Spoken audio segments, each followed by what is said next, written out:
Hey, yo, Eric the Great, word on the string. I see you, cuz. What if? Holla at your boy. If was a filth, if was a filth, if was a filth, we all be. If was a filth, if was a filth, if was a filth, we all be. If was a filth, if was a filth, if was a filth, we all be. If was a filth, if was a filth, if was a filth, we all be.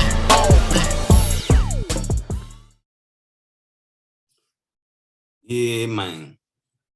Back again. Yeah. How y'all doing, my great family?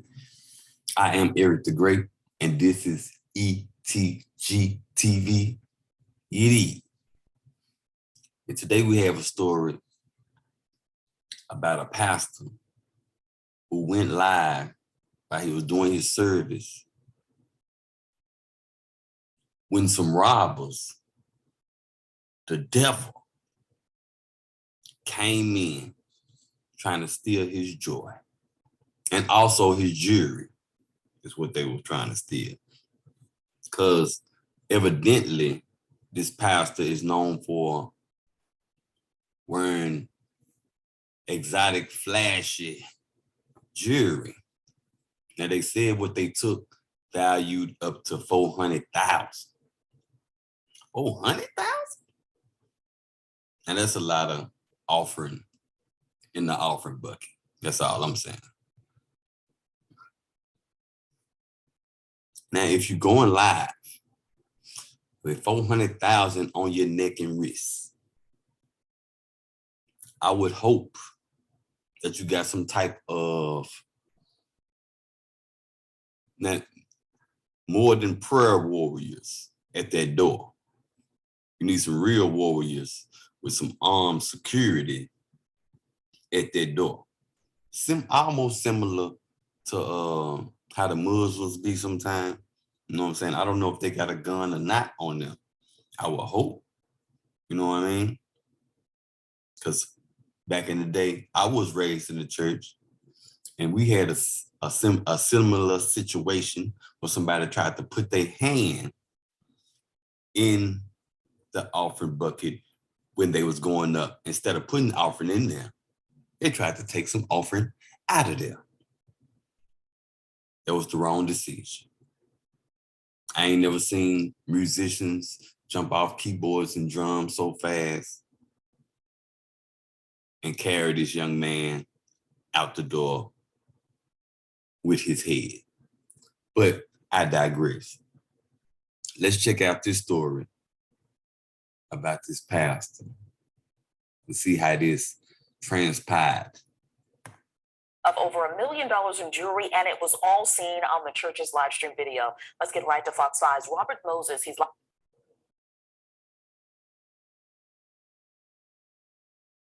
Shani and Dan, the robbery happened here at the church on Remsen Avenue in Canarsie. The bishop believes that he was targeted for some reason.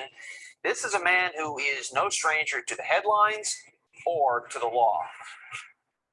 Yo. All right. As Bishop Lamar Whitehead delivered his sermon inside his church in Canarsie, the leaders of Tomorrow International. Now, as you can see, the robbers came in. He immediately stopped his sermon and proceeded to do a half a push-up. Because, of course, he don't want to be going through no struggle, and then they just open fire on the whole congregation. You know what I'm saying? That's what we don't want. It is. Now, this young man right here, this young man did not move. I don't know if he was praying, hoping they shoot themselves or what, but this man did not move. Watch him now. I don't know if in his head, it was like, all right, if he come over here, I'm finna put him in the headlock. Or I'm thinking, maybe if I grab this light sitting beside me and hit both of them at the same time, you know what I'm saying? I don't know what was in his head, but I do know It was like a mannequin challenge. You feel me? Ministries. Police say 3 masked, armed men burst in and stole more than $1 million worth of jewelry, including a Rolex, from the bishop and his wife. The church's live stream captured the robbery. When I see them come into the sanctuary with their guns, I told everybody, get out. As he later recounted on Instagram, Who are they? This man looked like Big Boogie. Am I tripping? Is it just me? With that song. That boy fresh Whitehead as hell. feared the men would harm his parishioners. They didn't fire any shots, but Whitehead says they stole plenty. Took my watch, took my jewelry, took my bishop's ring, took my wedding band. They took my bishop's cross. Police say the robbers fled on. They took your bishop's cross. Now, maybe just me. I ain't never heard of a bishop's cross. Is that like a Jesus piece? Because a cross, that's big. And if it was a necklace, it's a big ass cross. You know what I'm saying?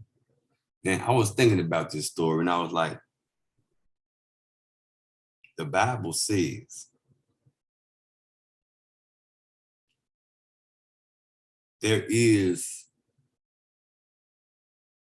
no greater sin. No sin is greater than the other sin. So even if you kill somebody or if you steal something out the store, that still match up to the same amount of sin. Sin is sin. So I'm thinking to myself, God forgives sins. And the man of God is supposed to forgive sins. So what if these gentlemen, years down the line, never give it back, but spend it. And when they spend it up and they get hooked on drugs or something, maybe, their life is in the dumpster.